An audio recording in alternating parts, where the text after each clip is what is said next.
Chapter 19 Ang pagmamahal ng isang kabet. Lumipas ng isang buwan nalaman ni Sophia mga kalokohan ng kapatid niya si Jessica. Dahil pinaimbestigahan ni Sophia yun, kinahumalingan ni Jessica ng si Alex at nalaman ni Sophia nang may girlfriend na si Alex ng 3 taon tapos ay agad pumunta si Sophia sa mansion nila para kausapin si Jessica. Sa mansion ng mga Derico, pagpasok ni Jessica sa pinto ay nakita ni Jessica yun ate niya si Sophia. Sa sala agad lumapit si Sophia kay Jessica. Jessica, pwede ba tayo mag-usap? Sabi ni Sophia. Yes, ate, about what? Sabi ni Jessica. About sa boyfriend mo. Sabi ni Sophia. Ah, ate, wala ako boyfriend. Pagtanggi sabi ni Jessica.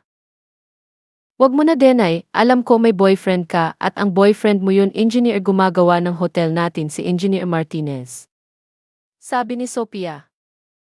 Ano naman kung may relasyon kami ate? Di ba sinabi mo okay lang sa'yo ang lalaki yun? Sabi ni Jessica. Okay sana si Alex para sa'yo kaso may sabit siya.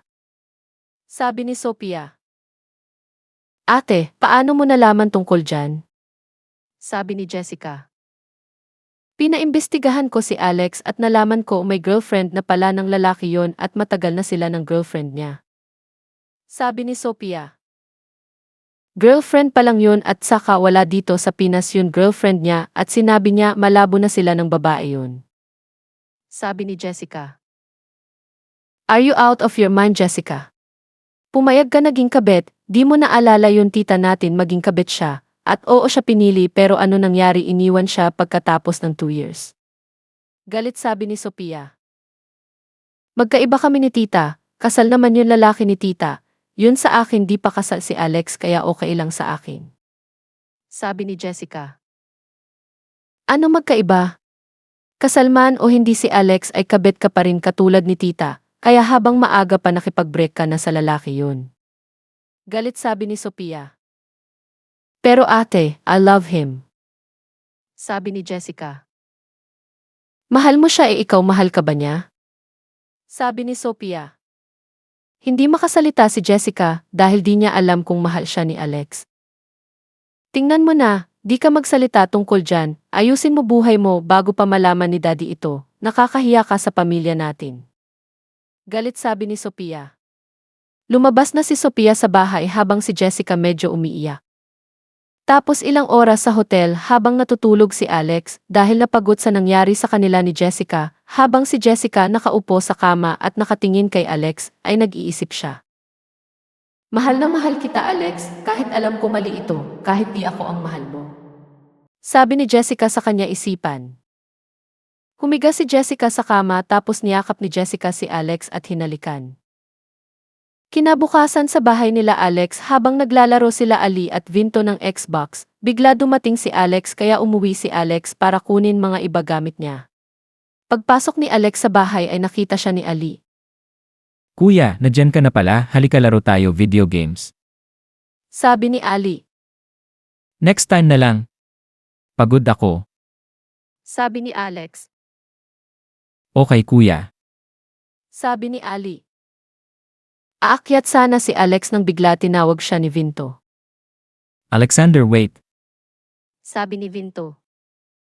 Lumapit si Vinto kay Alex at ibigay ni Vinto yun regalo para kay Alex.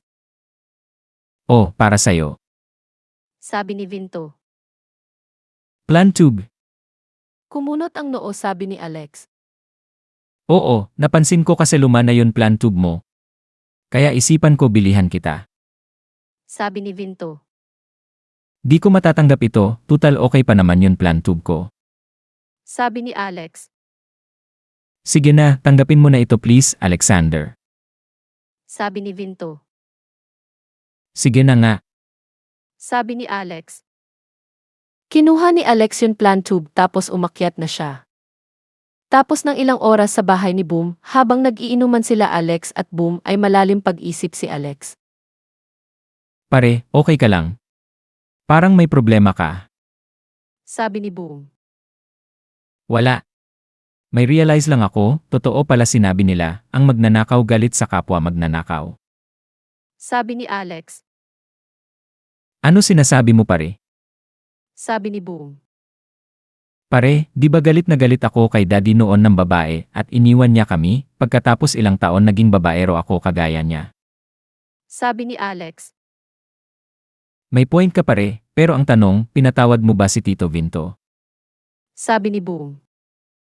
Uminom muna si Alex ng alak bago pa sumagot. Ewan ko pare. Sabi ni Alex. Nag-cheer sila tapos bigla dumating si Jerome. Heto na ang kaibigan natin palagi late. Pagbiro sabi ni Boom. Sorry, may problema kami ni Ira, nahuli niya ako may kahalikan ako ng iba babae. Sabi ni Jerome. Ano? Sabi ni Alex. Sa kabila banda nag-usap sila Elma, Jane at Ira sa video call at umiiyak si Ira dahil ikwento nito yun pagluloko ni Jerome sa kanya. Tahan na Ira, kung dyan lang ako sa Pinas yayakapin kita para mawala ang sakit nararamdaman mo. Sabi ni Elma. Di ko akalain na ng babae siya, akala ko faithful si Jerome sa akin. Umiiyak sabi ni Ira. Nako, gayan akala ko kay Beaumont noon ng babae siya, akala ko faithful siya, pareho-pareho sila mga lalaki. Sabi ni Jane. Mabuti na lang si Alex hindi ng babae kahit magkalayo kami almost 1 year, faithful siya sa akin. Sabi ni Elma. Te, sa sitwasyon niya ni Alex, di mo malayan ng babae na rin si Alex, kung mga boyfriend namin ni Ira ng babae pa kahit nandito kami, si Alex pa kaya wala ka sa tabi niya kaya tawagan mo palagi si Alex para di siya maghanap ng iba babae. Sabi ni Jane. Kinabukasan nag-video call sila Alex at Elma ay nag-iisip si Elma tungkol sa sinabi ni Jane. Are you okay, love? Sabi ni Alex. Okay lang ako love, maiisip lang ako. Sabi ni Elma. Kung tungkol kanila Ira at Jerome, hayaan mo, magkaayos rin sila, sinabi ni Jerome na tukso lang siya. Sabi ni Alex. Hindi yun naiisip ko, love may tanong ako. Sabi ni Elma. Ano yon? Kumunot ang noo sabi ni Alex. Di ba halos 1 year na ako dito sa Amerika? Sabi ni Elma. Oo, bakit? Kumunot ang noo sabi ni Alex. Kahit minsan tumingin ka ba sa iba babae o natukso habang nandito ako sa Amerika?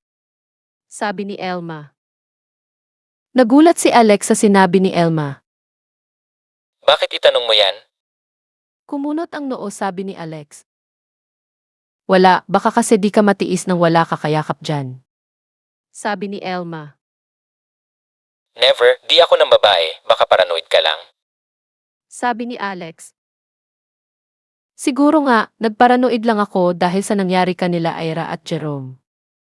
Sabi ni Elma. Love baka late na ako sa trabaho ibaba ko na tawag, magtulog ka na bye. Sabi ni Alex. Dahil sa nangyari sa mga kaibigan ni Elma ay madududa na ba si Elma kay Alex sa pagiging faithful nito abangan ang susunod kabanata. Huwag niyo malimutan mag-like at mag-subscribe na sa channel ito and thanks for watching.